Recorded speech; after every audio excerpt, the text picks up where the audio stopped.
Welcome to today's Catholic Daily Readings from Christus Dominus Bread of Life. A reading from the book of the prophet Daniel.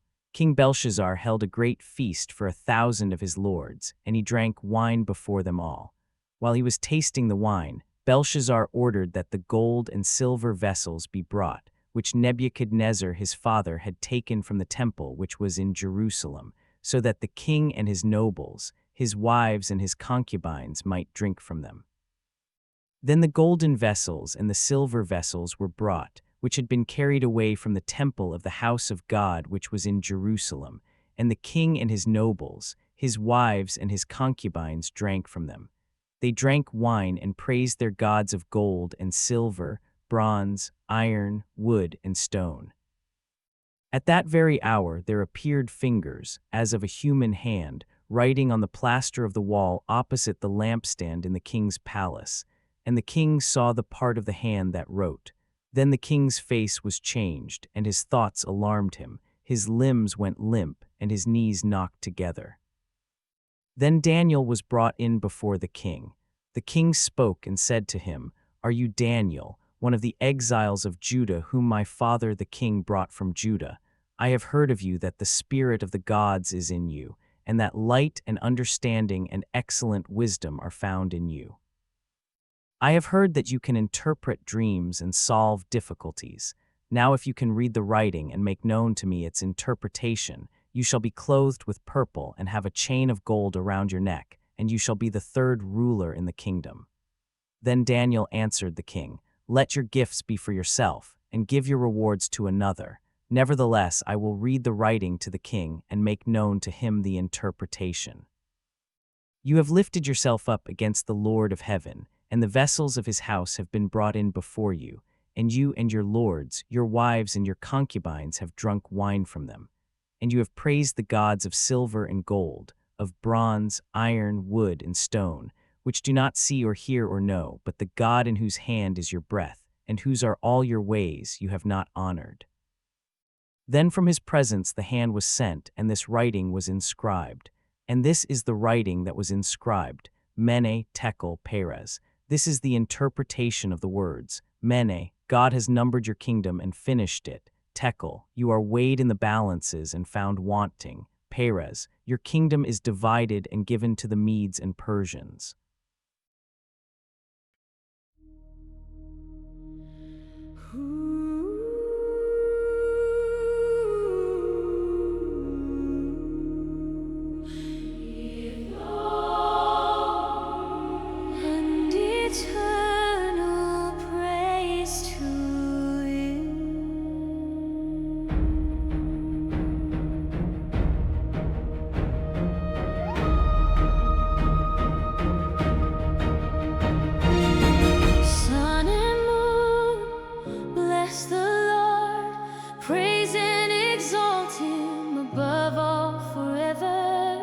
Stars of heaven, ancient watchmen of the night, bless the Lord with burning light, unending. Every shower and dew, bless the Lord, give glory in the stillness of morning. All you winds that cross the earth, bless the Lord.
glory and eternal praise to him.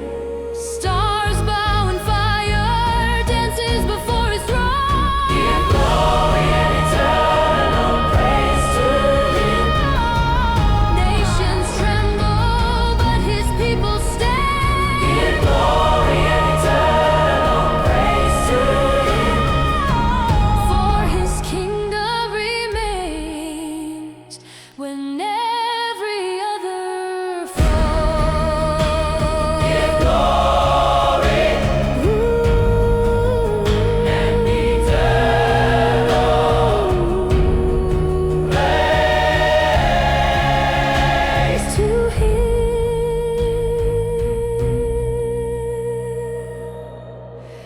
To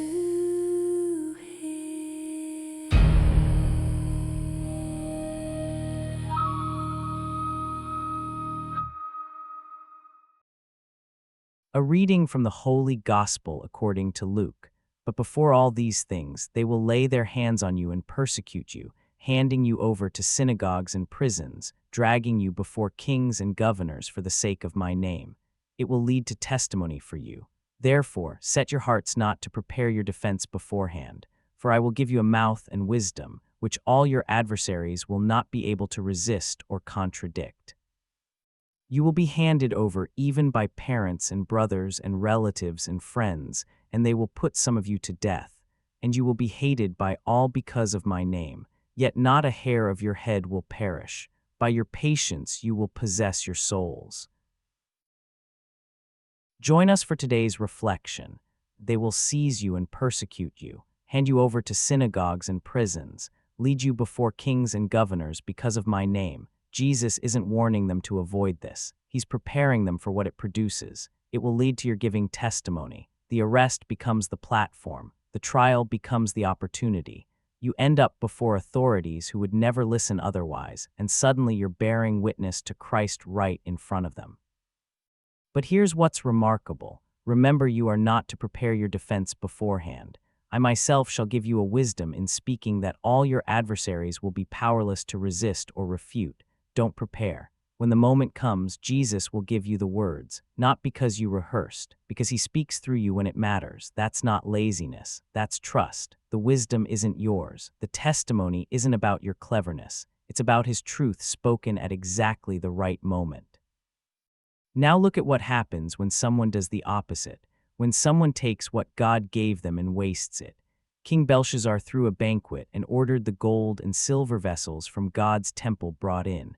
These weren't just fancy cups. They were sacred, set apart for worship, taken when Babylon destroyed Jerusalem, and Belshazzar used them to get drunk while praising gods of gold and silver, bronze and iron, wood and stone. Think about that. He took what belonged to God and used it for blasphemy. What was meant for worship became a party prop. That's not just disrespect. That's deliberate desecration, taking the holy and making it profane.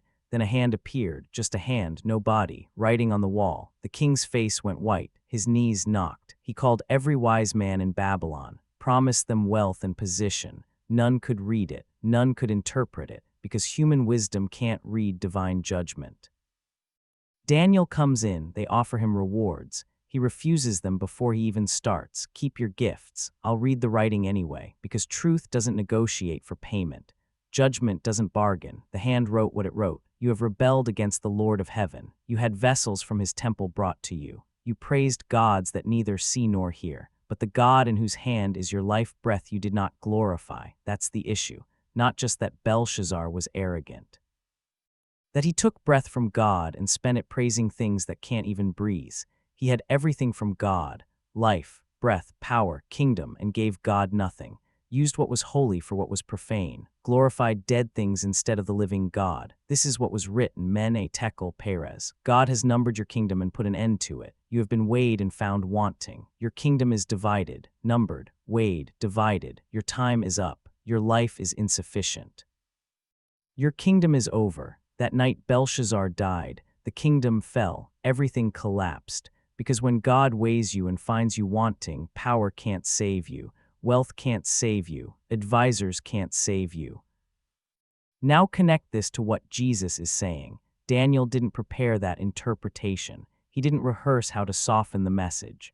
God gave him the words and he spoke them. That's what Jesus promises his disciples. When they put you on trial, I'll give you the words. You'll bear witness. Adversaries won't be able to resist or refute what you say. But notice something else. You will even be handed over by parents, brothers, relatives, and friends. They will put some of you to death. You will be hated by all because of my name. This isn't theoretical persecution. Family will betray you. People will kill you. Everyone will hate you. That's not a maybe. That's what following Christ produces when the world is hostile to him. But then Jesus says something that sounds contradictory. Not a hair on your head will be destroyed. By your perseverance you will secure your lives. How can they kill you but not a hair will be destroyed? Because what they kill isn't actually your life. Your body dies, but what matters survives. By persevering through persecution, by continuing to bear witness even when it costs everything, you secure what's actually your life, not your breath, your testimony, not your safety, your faithfulness to Christ. Belshazzar had breath from God. He spent it praising dead things. He was weighed and found wanting. The disciples will have breath from God. They'll spend it bearing witness to Christ even when it gets them killed. Different uses of the same gift. One leads to judgment. One leads to securing your actual life. Here's what this means for you. You have breath from God right now. Life, resources, time, gifts. What are you spending them on? Are you taking what's holy and using it for what's profane? Taking what God gave you and spending it on things that can't give life back? Or are you using what he gave you to bear witness to him? And when opposition comes, not if when, will you trust Jesus to give you words, or will you spend all your energy preparing defenses, calculating how to avoid offense, trying to make faithfulness safe? The disciples didn't get to avoid persecution. They got to use it. Daniel didn't avoid speaking hard truth. He spoke what God gave him without softening it. The hand wrote on Belshazzar's wall. God is still writing, still weighing, still numbering kingdoms and lives. The question is what he finds when he weighs yours. Are you glorifying him with the breath he gave you, or glorifying dead things that can't breathe? Are you ready to bear witness when persecution comes, or are you trying to avoid the exact situations where Jesus promises to speak through you? By your perseverance you will secure your lives, not by avoiding cost, not by preparing perfect defenses, not by making faithfulness comfortable, by persevering through whatever comes, by continuing to testify when everyone hates you, by trusting Jesus to give you words when you need them. That's how you secure what actually matters.